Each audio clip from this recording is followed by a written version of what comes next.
All right. Hello, everyone. Sorry I'm late, and I am late. I had to go and buy something, but better late than never. This coming Shabbat is going to be what's called Shabat HaGadol, the big Shabbat. The big Shabbat. Why one Shabbat is bigger than another Shabbat? Why is it called the big Shabbat? And the Shabbat before Passover. It's called the big Shabbat, and it is in commemoration of a big miracle that happened as a preparation for before the Jews left Egypt. And what was the big miracle? That's what we're going to learn now. Let's go. Let's make this a little bit bigger here. 1 second.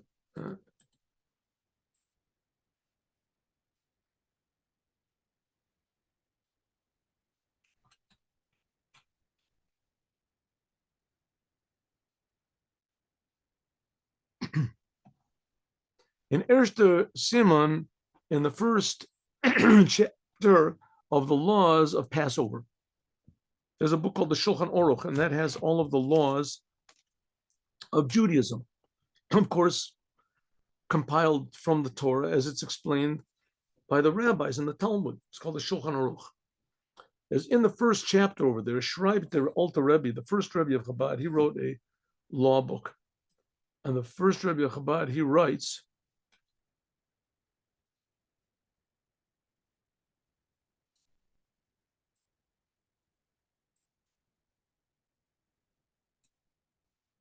let's get this thing straight over.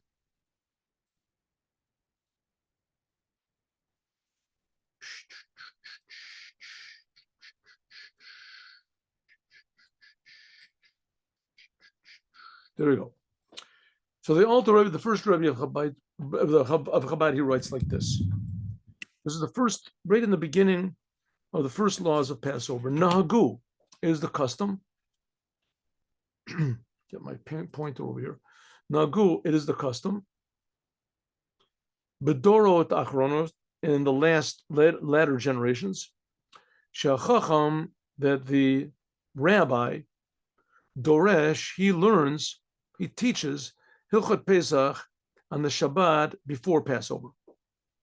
Im Eno Erev Pesach, if it is not the day before Passover. And sometimes Passover falls on Shabbat. So if the day before Shabbat, the rabbi, even though he's already learned the laws, he's taught the laws of Passover, he taught the laws of Passover, even though he already taught the laws, but nevertheless, right before Shabbat, as he should teach the laws again. The Shabbat and the Shabbat before, if it's not Eno Erev Pesach, if Passover does not come immediately after, right? If Shabbat, in other words, if Passover happens on Sunday, then this law doesn't apply. What's the law? That on the Shabbat before Passover, the rabbi should go over the laws, or at least one particular law, to the crowd, to the congregation. V'ilchot HaChag doresh b'Shabbat Shuvah, and the laws of Sukkot, as he learns in Shabbat Shuvah. Shabbat Shuvah is the Shabbat right before Yom Kippur. Okay. Oib is nit Erev Pesach. It's not before Passover. Oh, here we go. Okay. Their makar, the source of this law, that the rabbi should teach the laws of the holidays before the holidays, and especially the Shabbat before the holidays. The source of this is from a book which is called the Minhage Maharil. That's the name of the book. Und es wird euch gebracht, and it's also brought over there in another commentator on the law, which is called the Bach, the Beit Chadash. Rabbi Yoel Sirkis is his name. Und Magin also, and also in Magin Avram. The Magin Avram is also brought. Magin Avram is another commentary. Aber the Lashon from Alter Rebbe, but the Alter Rebbe is different from all these others. All the others say that you should, Shabbat before Passover, you should learn the laws of Passover. They all say it, but the language of the first Rebbe of Chabad, that he wrote his book about 250 years ago, is a little bit different. The Lashon is, and the Magen Avram says, and the Maharil was earlier. Haya Doresh Gam, also the laws of the holiday on the Shabbat Shuva. He would also teach the laws of the holiday, namely the Sukkot, on Shabbat Shuva. Mitten, the word Gam, he also would. And this, what's the difference between that you should learn the laws of the holiday on the holiday, or you should also learn the laws of the holiday, before the holiday? What's also? As Nosaf Oif Halachas Yom Kippur, in addition to the laws of, for instance, Yom Kippur, was men darf darshan, which you have to learn in Shabbos Shuva, is darf men darshan oich. You also have to learn the laws of Sukkot right before Yom Kippur. Und der Alter Rebbe, and the Alter Rebbe lost ois, he leaves out that word gam also. Was his Ramaz which hints at that before Yom Kippur you should learn the laws. He says before Yom Kippur you should learn the laws of Sukkot. Sukkot comes 4 days after Yom Kippur. And he doesn't say you should learn both. The laws of Yom Kippur, the fast day, you learn, it's right before Yom Kippur. There's a lot of laws of Yom Kippur. The Alter Rebbe doesn't imply you should learn. When Brick Nor, he only learns the laws of the Chag. As Darvan Fishtan, we have to understand why the Alter Rebbe leaves out the words of Yom Kippur. In other words, before Yom Kippur, it seems that the Alter Rebbe is saying that you shouldn't learn the laws of Yom Kippur on that Shabbat. Rather, you should spend time learning, teach the people the laws of Sukkot. Also, we have to understand Shabbos Shuva, that's the Shabbat right before Yom Kippur, is doch nit als mal. It's not always on the Shabbat which comes before Sukkot. Sometimes it comes out that there's noch ein Shabbat zwischen Shabbos Shuva and Sukkot. Sometimes it comes out Shabbat Shuva is the Shabbos right before Yom Kippur, and sometimes there comes out that there's another Shabbat. For instance, let's say if Yom Kippur falls out on Friday. So Yom Kippur, so the Shabbat before that will be 6 days beforehand, and then Yom Kippur will be on Friday, and then right after that is another Shabbat. So why do all the others say that we should learn the laws of Sukkot? Everyone says we should learn the laws of Sukkot on the Shabbat before Yom Kippur. There's sometimes when the Shabbat before Yom Kippur is not the Shabbat which occurs before Sukkot. Sometimes there can be another Shabbat in between. Hat mendach lechiora gedarf kovea zayin. You should learn the laws of Sukkot, the holiday of Sukkot, in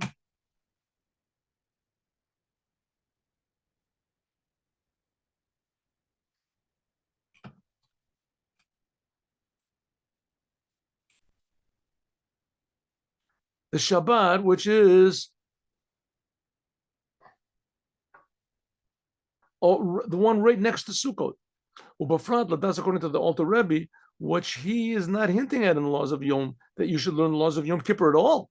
For what's men b'shtei? Why does he say that you have to learn the laws of Sukkot before, on the Shabbat before Yom Kippur? Okay, just to repeat what was going on over here. Everyone says that we should learn the laws of Sukkot on the Shabbat before Yom Kippur. Yom Kippur is 4 days before Sukkot. We should learn, but all the other opinions say that we should learn the laws on that Shabbat before Yom Kippur. We should learn the laws of Yom Kippur and also Sukkot. But the Alter Rebbe, the first Rebbe of Chabad, says no, that on the Shabbat before Yom Kippur, that we don't learn the laws of Yom Kippur. We just learn the laws of Sukkot. Why? We also understand when the Alter Rebbe is mavar, when the Alter Rebbe explains what is the content from the teachings of Shabbat, which is before Passover, and Shabbat Shuvah, as he says in his language like this, is golden language. This is a ikar. Every letter of every word of the first Rebbe of Chabad in his Shulchan Aruch is very, very precise, and it contains in it a lot of implications. The main thing is the Rush, the main thing of learning the laws before Rosh Hashanah and before Yom Kippur, and before Sukkot, and also before Passover, is not so much the to stress on the legal part of it, but more to show this is the ways of God. Lohem hamaisa asher yasu, and that's in other words, to do the deeds that you're doing in the holiday, to know what to do, because that's what God wants. The main thing is to drushen when einwesing, to indicate the ways which God, the ways of God, and to understand how to carry them out in action. For vos tiled him. Why does the Alter Rebbe divide it into two different categories? The ways of God and also the things to do. Is there a difference between them? The ways of God, we have to teach them and to teach the Jewish people. And in addition, you also have to teach them the deeds that you're supposed to do. Okay, so let's see, what does this got to do with Shabbos HaGadol, the Shabbos right before Passover? Now we're talking about the Shabbat before Yom Kippur. Like, should you learn the laws of Yom Kippur or just the laws of Sukkot? And also, what does the Alter Rebbe mean that the purpose of learning these laws is to teach them the ways of God and also the laws that they should do? Like, it's two different things. Says the Rebbe like this. We can say that the Alter Rebbe is the Ramez, that Alter Rebbe here he hints at, just one second, give me one moment over here. Yes. As in the Tzvei Shabbosim, these two Shabbos, the Shabbos and Gadol, the Shabbos before Passover, and Shabbos Shuvah, the Shabbos before Yom Kippur. Darshan men nit halachas of Pesach v'halachas of You don't. The main thing is not to teach them the laws of the holiday. what constitutes matzah, or how you should eat it, when you should eat it. And also the holiday Sukkot. What is a Sukkah? What is a lulav? What's an etrog? No. Was the halachas meint men mit the verter a maisa shayasun? That's what it means when he says you should teach them. Secondary importance is what you should do. Nor oich vegen inyanim, but you have to teach them the main thing of the Shabbat before Passover and the Shabbat before Yom Kippur is to teach them your attitude. What is the attitude of a person when he does the commandments? Was das wird gemeint? That's what he means with the horot darkei Hashem. That's what he means to show the ways of God.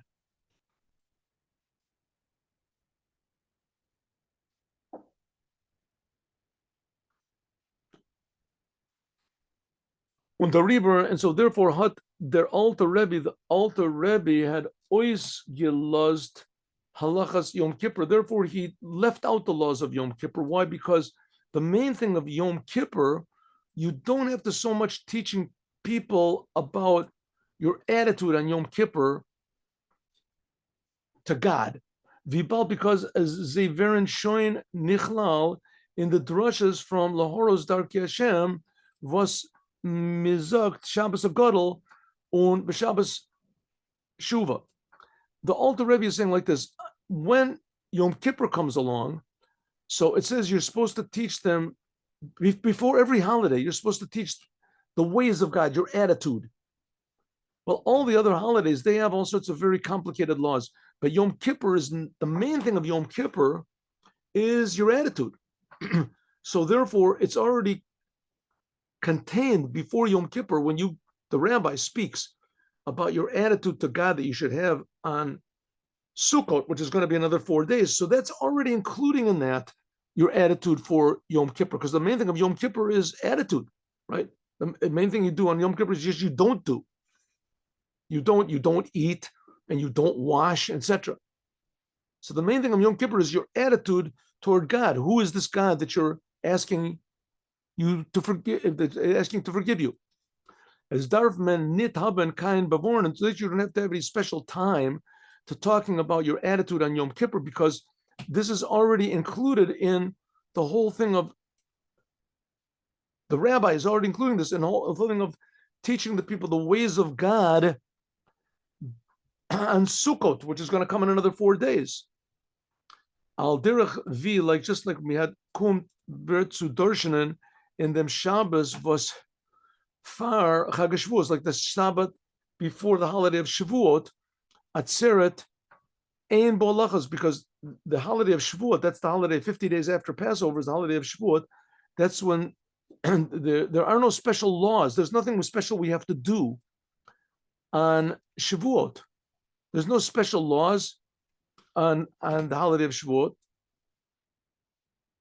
All the things that are forbidden on Passover, there's more things on Passover that are forbidden than on Shavuot. So that's already included. In Shavuot, Zayin and Nitfaran, there are not any different laws, different additional prohibitions on Shavuot more than on Passover. So that's already included. Okay, so again, let's summarize. The first Rebbe of Chabad says that you, again, the first Rebbe of Chabad writes in his Shulchan Aruch, in his law book, that before Yom Kippur, you should teach the laws of Sukkot. And even more important, you should teach the ways of God, your attitude toward those laws. That's more important. But he leaves out that teaching them about Yom Kippur. Here's the Shabbat right before Yom Kippur. Why don't you learn the laws of Yom Kippur? So he says, very simple. All the laws that are in Yom Kippur are very simple, and they're most of all included in the attitude you're supposed to have for all the holidays. So when you talk about attitude, so that includes Yom Kippur, it's not necessary to talk about it. That's what the first Rebbe thinks about. Okay, the same thing is also with the holiday of Passover and Shavuot. The holiday of Passover, the rabbi teaches the attitude you're supposed to have to God and also the laws. And that includes also Shavuot. Shavuot also, the main is included in the attitude of Passover. Their inyan from derech of a way, you have to teach the way of God. What is the way of God? A way, is vasdurachim, that through it we can come to a certain place. Teaching the ways of God means that you want to go somewhere, from somewhere to somewhere. It's a way, path of God. Their tachlis is nit their derech alayim. The purpose is not the path that you take.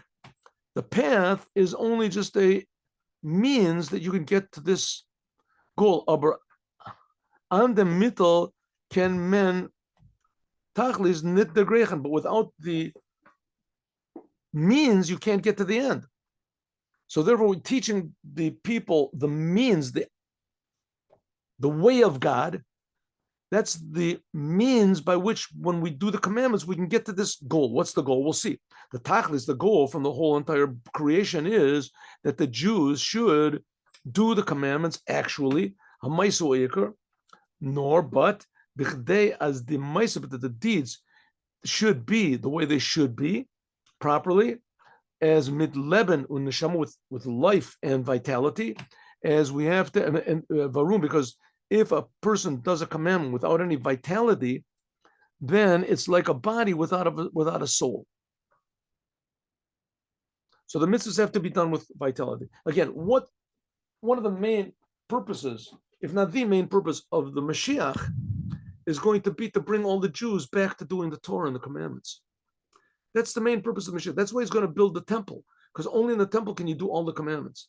The commandments are the essence of God in the world. But you have to have the proper attitude when you do the commandments. If you just do the commandments as rituals, then it's like a body without a soul. You have to have love of God, yiras Hashem, and fear of God. Which they bring, chayus, they bring life into the commandments. Und das seinen, and this they are. One moment.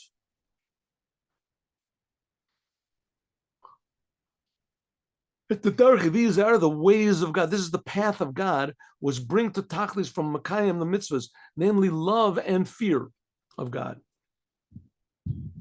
We've spoken about this before, but what does it mean, loving God and fearing God? You love something that you value. You fear something that might take away this value. You're afraid of losing something valuable. So fear doesn't have to be necessarily something bad. And fear can be a very good thing. It means that you value, for instance, your life. People who are drug addicts or whatever, right? The people that, so they have no value for life. So they don't love themselves and they don't fear losing it because this life is not worth anything anyway. The same thing with the Torah and the commandments. If you don't see any value in the Torah and the value in the commandments, then you have no love for God. You have no fear of doing the wrong thing either. That's the ways of God that are supposed to be taught before on Shabat HaGadol, for instance, the Shabbat before Passover. The ways of God are how valuable God is, how precious God is, how close God is, how loving. That's love. How incredible the how do you say the precious is God, that He's creating us, He's giving us life. That's what's called the means, that's the way, that's the path. If a person has all the intentions, he knows all the Kabbalistic ideas, but the actual commandment he doesn't do, so therefore he's transgressing on what God wanted, which is not the case if a person does the commandments, but he doesn't have the proper intention. Well, at least he did something. It's like a body without a soul, right? A child, God forbid, is stillborn, but there's something to do. Maybe they can give an operation, maybe they can give him a shock or something like that. But if there's just a soul without a body, there's nothing to work with. It doesn't make any sense. The same thing with the commandments. The commandments, if they're done without any meaning, then it's a body without a soul. But at least you can put a soul into it, it'll come to life. But if you have all the intentions, you know, all the Kabbalistic ideas, but you don't actually do the commandments, then that in a way is much more dead. There's no body. There's nothing to work with. Chachas Welt is felt in Yidden Kavanah because it's lacking by the Jews' intention. Veter Mekayim Zain the Iker, at least he'll do the commandment, what he has to do from Desveg, and nevertheless, Darf der Kiyama mitzvahs, but never think that that's sufficient. True, if you do the commandments without any intention whatsoever, at least you did the commandment, but that's not good. The commandments have to be done with a life. Und das can sein nor durch and yura. This is only be if you value God and you love God and you fear God. Can man doch time, and a person can say was ort es as tut the mitzvahs anachayas. What's the difference if I do the commandments, but I don't do it with any enthusiasm or any love or fear? It's better than nothing, right? Let's say today, I did what God wanted. I did what God, I put on tefillin, leave me alone. Why do I have to have love and fear of God? Why? If it's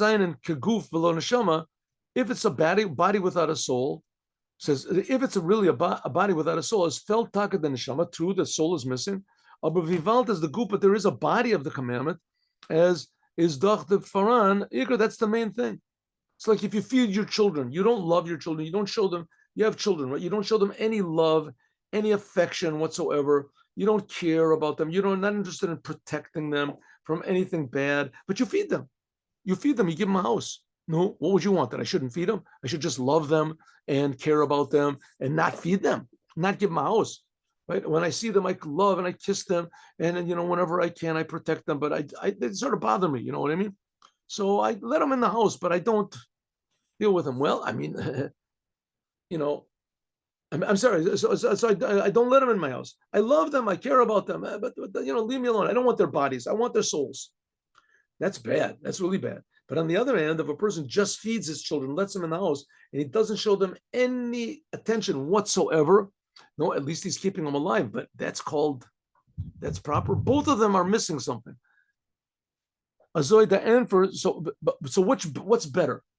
To love your children and not to feed them, or to feed them and not to love them? So the answer is both of them are terrible. But to keep their bodies alive is certainly better. But that's terrible.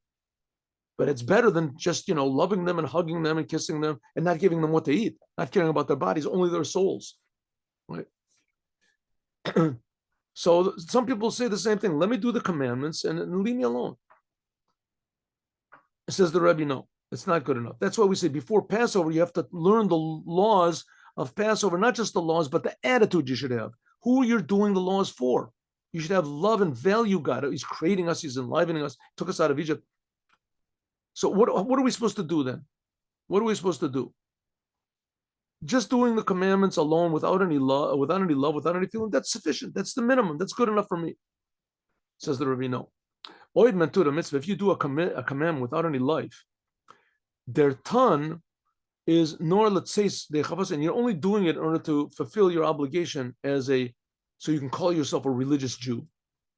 Other from Gewandtheit, or from some sort of you're doing it from, you say, a habit, in an ofen and away from mitzvahs and ashim melumada, that you're doing it as a commandment, just as, just by rote, as verta sof in the end, nogets oich zu der asiyas mitzvah b'poel.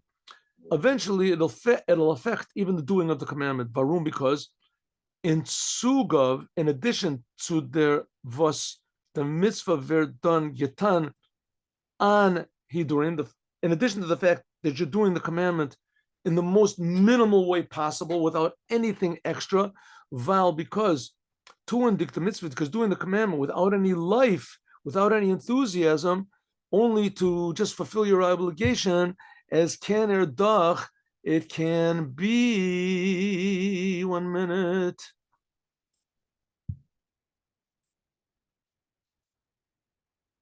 Yotze sein, you can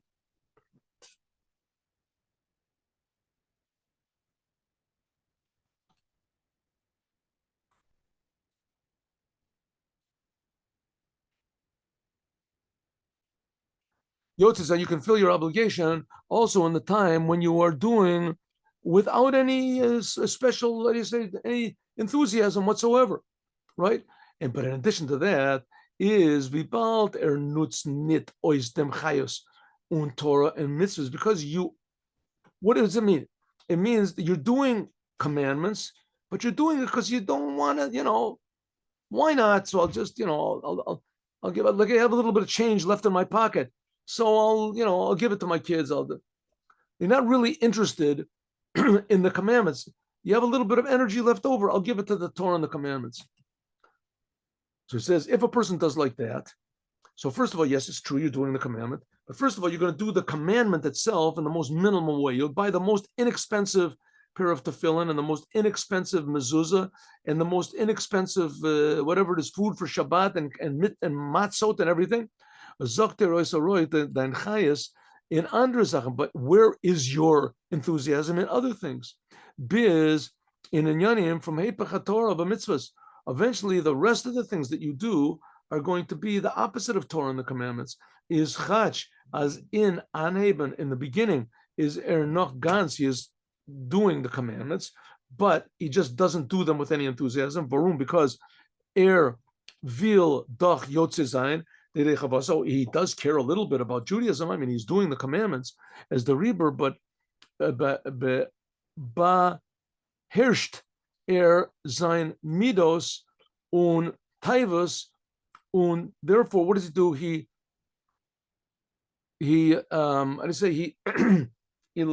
keeps down his desires and such, and the purpose was liegt auf ihm. So what does he do? He quiets down. He has diverted his attention from his purpose, why he's here in the world. Right? He's doing the commandments, yes, but that's not where his interest in. Where is his interest? In money and who knows whatever things.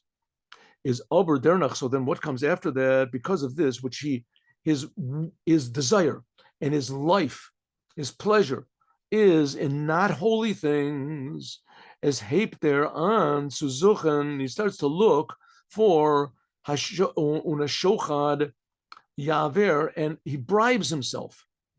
Gefindt verschiedene tirutzim is hitirim. He's going to find all sorts of, because the main thing is him getting pleasure. So he's going to seek out in the Torah the ways to permit and to be as lenient as possible, even things that are eventually totally forbidden. When avera gereris and avera, and one sin brings another one. For instance, just take a simple example. money. Money becomes so precious to him. He feels so good when he makes money, and he feels so bad when he loses it, that he finds all sorts of ways. I mean, to permit stealing and lying and cheating. But he says, no, I need it because I need it for the synagogue. I need it for this, for godly purposes. And who says it's really a lie? Everybody does it. He finds all sorts of reasons to do it. Why? Because he hasn't got any enthusiasm in God's will, what God wants. God wants you to do the Torah and the commandments. He also wants you to make money. No problem. But your interest should be in your creator. God's creating you. Falt nach niedriger, and he falls, then he can fall even lower.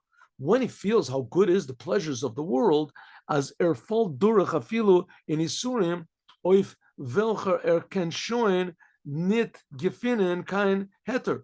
Eventually, because he starts to feel how good this world is, and how the world really provides me with things the Torah and mitzvahs can never provide me with, so he'll get to the point where he's doing really forbidden things, but the reason he's doing it is because it feels good. What about how do you explain this according to the Torah? I don't explain it. It feels good. I do the commandments. What do you leave me alone? At least I do something. Biz kämpft schon nit an kegen seine midos, where he doesn't make any, struggle. He doesn't defy his desires at all, and he's totally involved in forbidden things. There's a famous story, but there's a story about a big businessman. This was in the time of the Rebbe Marash, the fourth Rebbe of Chabad. And this businessman, he had been religious at one time, but eventually he was very successful at business, and he got in with non-Jewish friends or whatever, and they started making these wild parties, and he was like, right there. It was right there. He knew how to have a good time and to give other people a good time. And he was just on his way. He was on his way to his 50th birthday party. They were going to make it in Monte Carlo or someplace like that. And he was on a train, and he saw the previous Lubavitcher Rebbe. They say that the previous Lubavitcher Rebbe, Rebbe Yosef Yitzchak, he looked just like his grandfather. And it happened to be that this big businessman once was by the previous Rebbe's grandfather when he was much younger, right? Maybe it was 20 back then. And he had already started, leaving Torah and the commandments. And the Rebbe Marash, the Rebbe Shmuel, that's the grandfather of the previous Rebbe, he said to him, tell me, how long can you be wallowing in your desires? Until you're 50 years old, 55 years old. And that's it. And sure enough, he forgot about Torah and the commandments, and he was really wallowing in Torah. And this, all of a sudden, he was on this train, and he saw the previous Lubavitcher Rebbe, and he remembered the holy face of the Rebbe Marash, of the Rebbe Shmuel. And he was shaken to the essence of his being. And the previous Rebbe had no idea what was going on. The train was going, and he knocked on the door of the previous Lubavitcher Rebbe's room.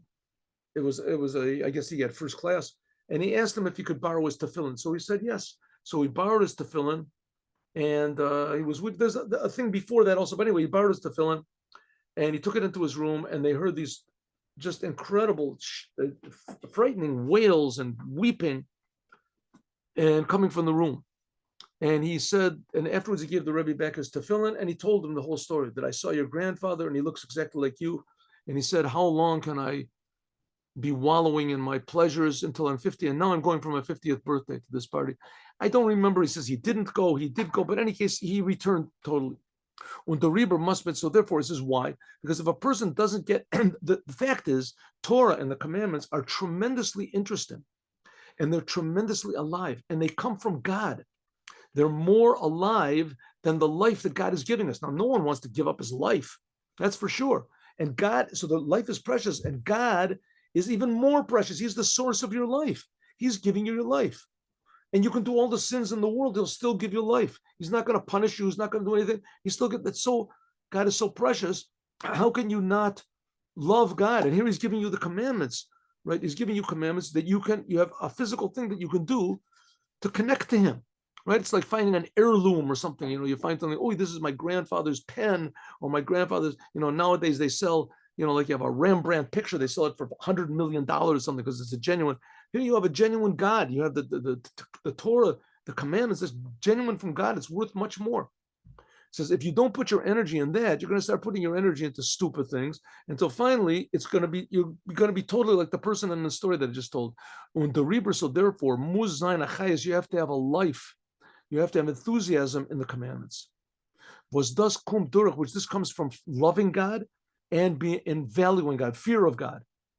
And therefore, zayin and zeinichlal, these are the ways, this is the path of God. So when you have on Passover, Pesach, so the preparation for it is to remember who you're serving, God.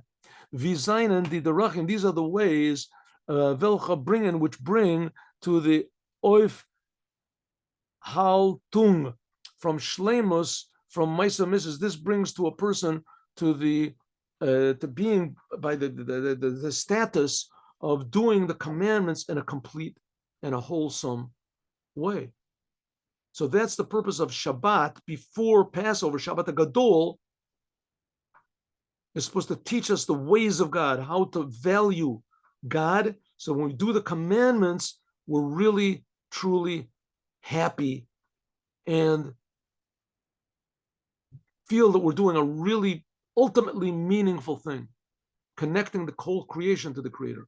Okay, have a good day with Moshiach. Now, as I say, I'm sorry I came late, and God willing, we'll tomorrow morning, 8:15.